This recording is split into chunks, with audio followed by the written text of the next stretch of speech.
Hey, it's Renee from the Craft Table. Welcome to week 4 of our Summer Embroidery Stitch Along. This week we are building upon the Lazy Daisy stitch, which we did last week. So this week it is the chain stitch. And then next week we will be doing the raised chain stitch.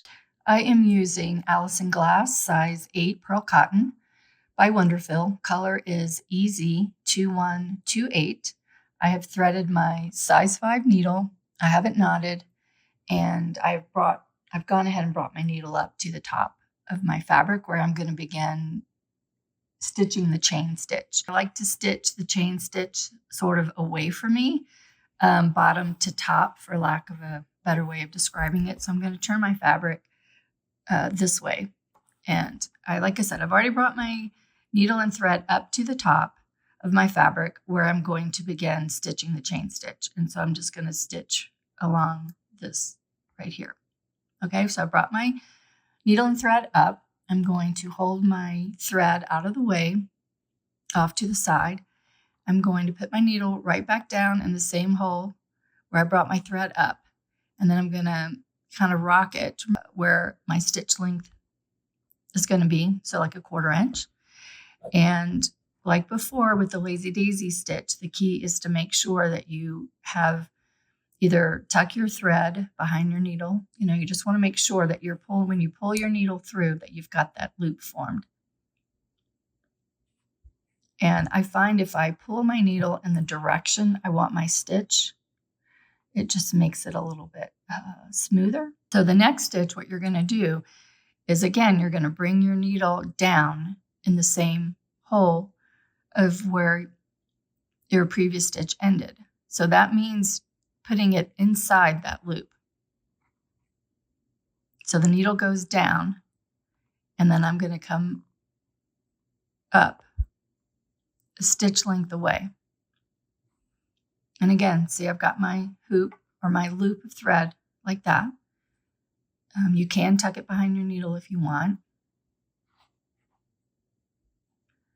And then pull your needle through. Again, going in the direction rather than straight up. If you go in the direction that your stitch is going, it just it makes it nicer.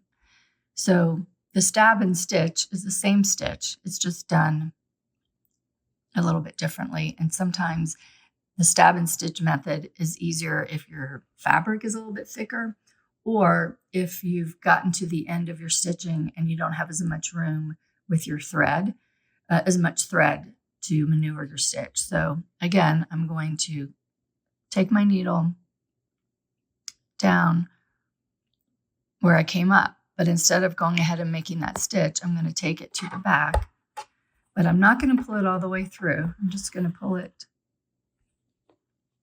part of the way.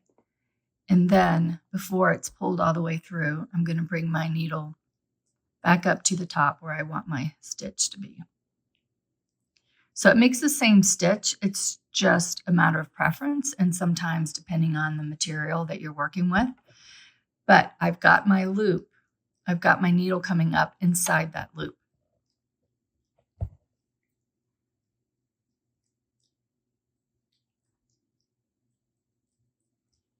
See? So see how it looks like a chain? It's 3 stitches, like all in a row. And so you're just going to continue doing that, following the line that you want to do your stitches along. And then when you get to a curved area, all you do is just kind of move your needle over where you want the stitch to go.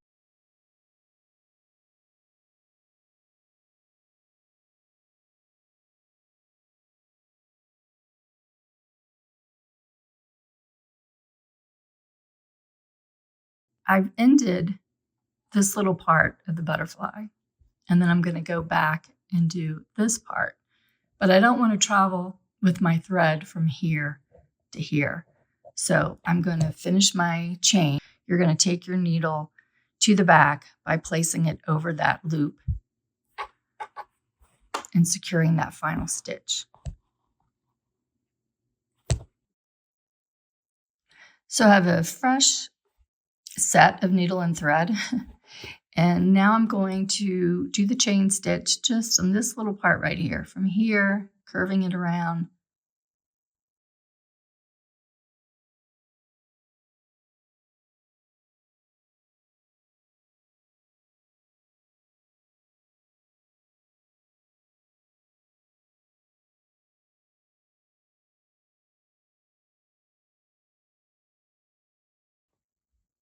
I'm done with my chain. Let me zoom in. So I'm done with my chain. See how the thread is on the inside. I want to finish it, so I'm going to put my needle over that loop and take it to the back, and that will secure all of my stitches. So that is the chain stitch. I hope you enjoyed this video.